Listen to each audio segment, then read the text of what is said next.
Muito obrigado, Sr. Presidente. Em primeiro lugar, é importante não perder o foco. E a mensagem política, a atitude política é importante. Por algum motivo, os cabo-verdianos acompanham o Parlamento, acompanham as televisões, as rádios. É um país que se preocupa muito com a política. Por algum motivo, isto existe e, por algum motivo, a nossa mensagem, em períodos como este, deve ser de particular assertividade. Primeiro, hierarquização. Tudo é importante, mas há uma coisa mais importante do que tudo.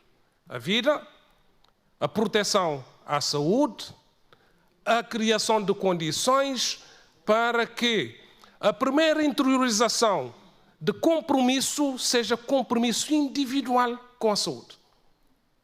O vírus, como está reconhecido, não cai do céu, não anda de per si, passa de uma pessoa para outra. Quero com isto dizer que não podemos confundir as mensagens, porque se forem muito ruidosas, tiram o foco daquilo que é necessário à proteção. E essa mensagem da proteção à saúde e de salvar vidas, em primeiro lugar, e com prioridade absoluta, deve ser distinguida do resto. Compreende-se e sabemos que temos uma situação difícil. A situação das famílias, das pessoas, as dificuldades que existiam antes estão potenciadas hoje. A situação que conhece, sabe-se, as pessoas vivem. Agora, esta mensagem de apoio, de torná-lo como o primeiro objetivo da mensagem política, distorce aquilo que é fundamental. Sem saúde não há social, não há economia, não há gente. Então, temos que, de facto, fazer o foco importante. E repito isto. Se as mensagens forem difusas, confusas, se desarticularem as prioridades, aquilo que estamos a passar às pessoas, vocês façam tudo que não seja o confinamento. Não liguem ao distanciamento social. Não se protejam porque a comida, a cesta básica está em primeiro lugar. Esta é uma mensagem perigosa. Incita, estimula aquilo que não deve ser feito. Não deve ser feito. É evidente que estamos numa situação difícil. Cabo Verde do mundo. Que as pessoas passam mal. Sabemos tudo. O vírus não escolhe. E não escolhe nem pobre, nem rico, nem desenvolvimento, nem subdesenvolvido. Atinge as pessoas e atinge várias situações que, mesmo estando protegidos, poderão acontecer. É dentro desse contexto que o Governo tomou medidas de proteção sanitária em primeiro lugar e em absoluto. Medidas de proteção às famílias, ao emprego, ao rendimento e às empresas. São medidas ótimas, 100% execuíveis, com velocidade cruzeiro logo a partir. Não. Temos que reconhecer que não estamos numa situação normal.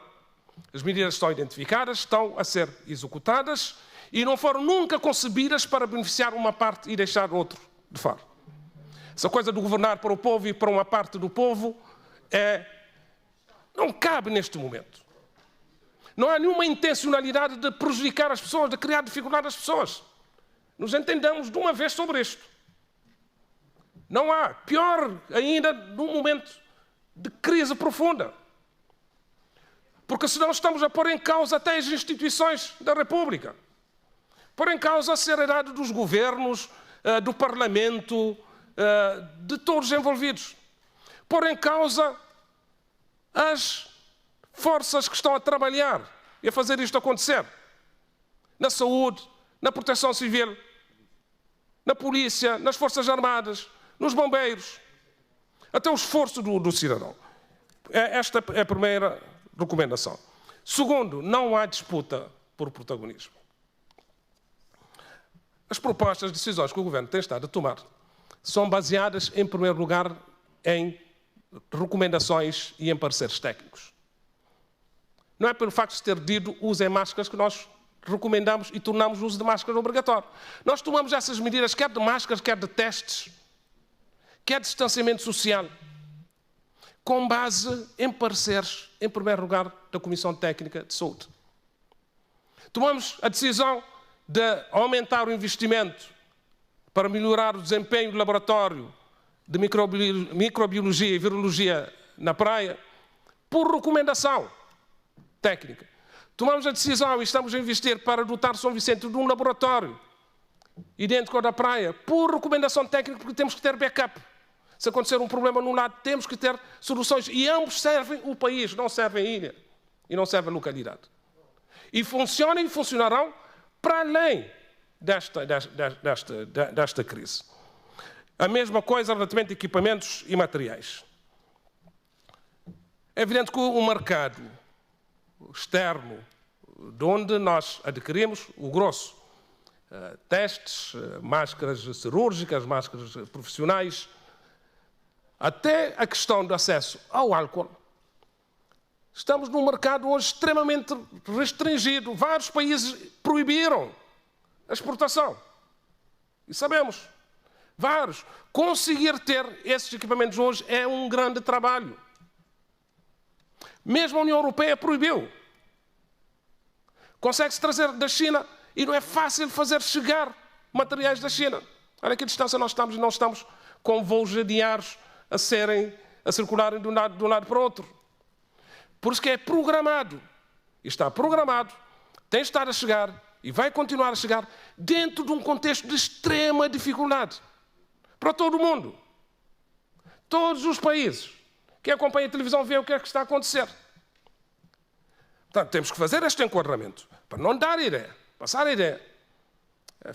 Se fizeram apelos, se fizeram propostas, o Governo não executa porque tem dificuldade de executar, tem mau desempenho. Não é nada disso. Não é nada disso. E temos que compreender a situação em que nós estamos a viver para podermos fazer o devido enquadramento. O decreto-lei que foi aprovado aprovou medidas adicionais de prevenção, obrigatoriedade de máscaras para podermos proteger os servidores públicos, servidores privados e quem faz o contacto para serviço de atendimento ao contacto público, higienização de espaços públicos,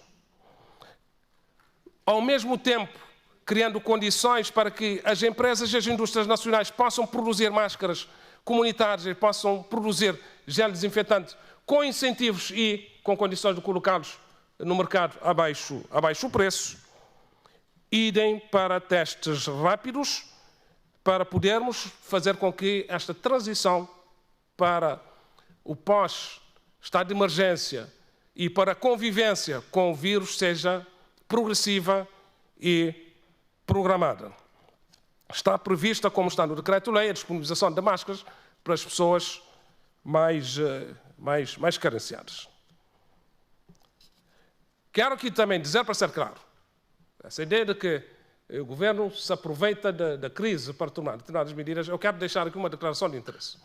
Eu prefiro perder todas as eleições do que perder esta guerra contra o combate à Covid-19. Não são as eleições que estão em causa, não é a atividade político-partidária neste momento que está em causa, é o país, é a saúde deste país. Não nos move nenhuma intenção, nenhuma motivação de tirar proveito. E não passa sequer pela nossa cabeça, pela cabeça de pessoas de bem, pensarem uma coisa dessas. Que o Governo da República de Cabo Verde se move com intencionalidades para aproveitar a situação de crise que é grave, que atinge pessoas, pode matar, atinge a saúde, atinge a economia, para tirar proveitos político-partidários relativamente a esta matéria. Que esta declaração de interesse fique claro para que possamos também deixar de utilizar este tipo de argumento, porque não corre. É claro que o país tem liderança, o governo tem liderança. E tem liderança no sentido de uma liderança que também corresponsabilize. A cidadania nunca foi tão chamada, e o comportamento individual, do que a situação que nós temos com esta pandemia. E há muitas entidades e muita gente envolvida nisto. O governo é apenas uma peça.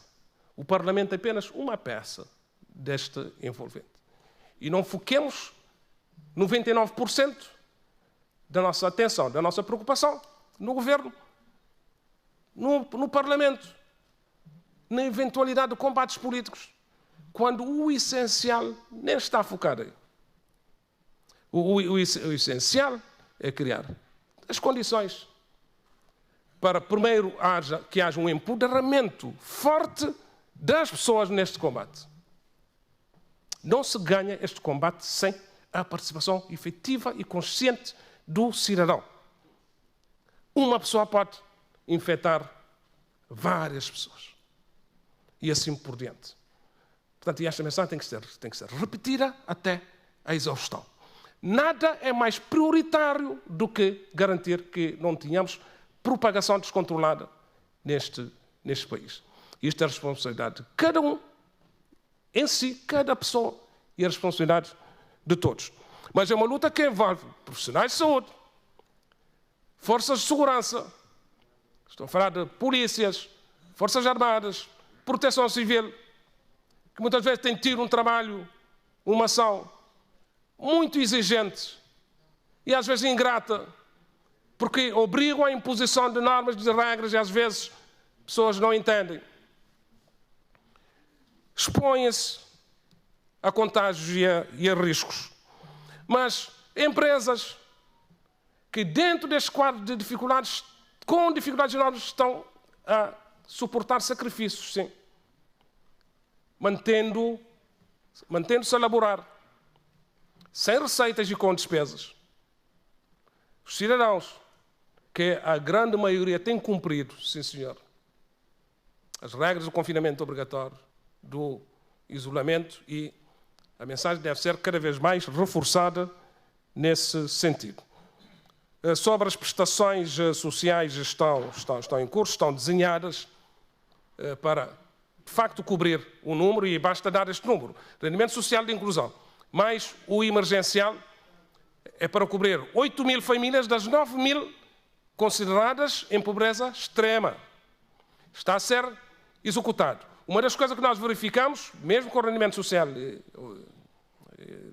solidário, e que pelo facto de estarmos em confinamento e temos várias limitações de circulação, algumas instituições estão a funcionar muito abaixo da capacidade. Digo o INPS, digo os bancos, isto atrasa no processamento das prestações.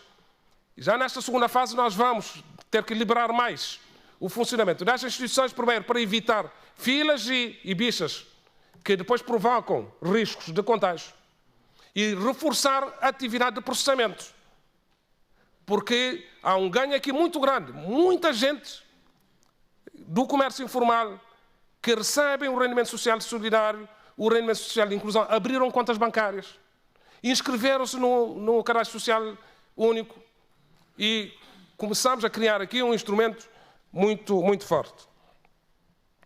A assistência alimentar, 154.000 pessoas, famílias beneficiárias em todos os concelhos, não só através de ações da Ficase, mas muita solidariedade de famílias e de empresas cabo-verdianas. Vamos prolongar, aliás, vai-se prolongar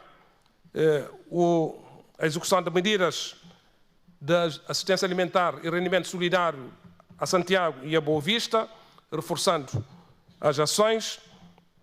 Rendimento solidário social de inclusão extraordinário até dezembro para todas as ilhas.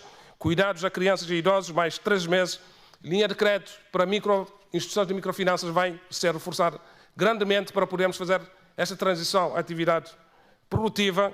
Quer dizer que regresso à casa.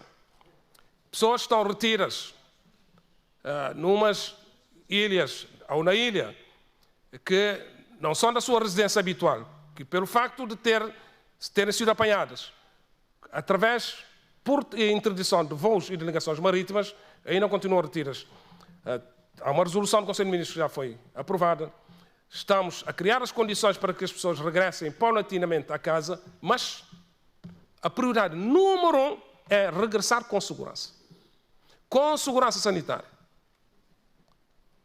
Não é aparecerem aí no porto ou nos portos a querer embarcar de um lado para o outro. Então, isto tem que ter regras, tem que ser organizado. E nunca como antes, nós temos que ter disciplina, organização, para podermos, de facto, minorar os impactos desta pandemia. E eu disse que, e terça-feira, o Gabinete de Crise vai se reunir para se debruçar sobre isto, já com propostas, que vamos brevemente abrir ligações interilhas, marítimas e de transportes aéreos nas ilhas que não estão em estado de emergência. Portanto, com exceção de Santiago e Boa Vista, podemos começar a retoma. Fogo Brava, Santo Antão, São Vicente, São Nicolau, Sal, assim por diante. E interilhas, transportes aéreos, entre todas as ilhas, com exceção de Santiago e Boa Vista, enquanto estiverem em estado de emergência, para podermos começar a normalizar. Basta abrir? Não. Por isso é que protocolos estão a ser trabalhados para que as companhias aéreas, as transportadoras marítimas, possam ter imposição de regras que garantam proteção e segurança sanitária.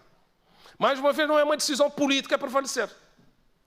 As instituições de saúde dão-nos indicações que nível de proteção devemos assegurar para que não criemos risco de transporte de vírus de um lado para o outro. Então, isto está a ser trabalhado e seguramente, brevemente, tomaremos as decisões de permitir com que haja a retoma das ligações com os cuidados e as precauções que estão aqui previsto e será válido para aqueles que têm que regressar a casa e para outras situações. Compreender-se-á que em relação a Santiago e Boa Vista ainda temos que continuar com as restrições. Já foram feitas várias ações de repatriamento de cabo-verdianos do exterior. De Senegal o último foi feito há 2 semanas, se não estou em erro. Continua a ser feito, mais uma vez, não apenas por voluntarismo político, mas organizado com níveis de proteção que nos garantam que não estejamos a transportar vírus.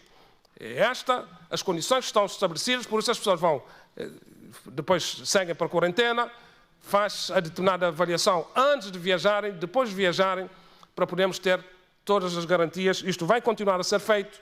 Já há um levantamento relativamente a Portugal, Brasil, onde nós estamos com mais pessoas retidas, Estados Unidos da América, para podermos fazer esta ação de uma forma progressiva.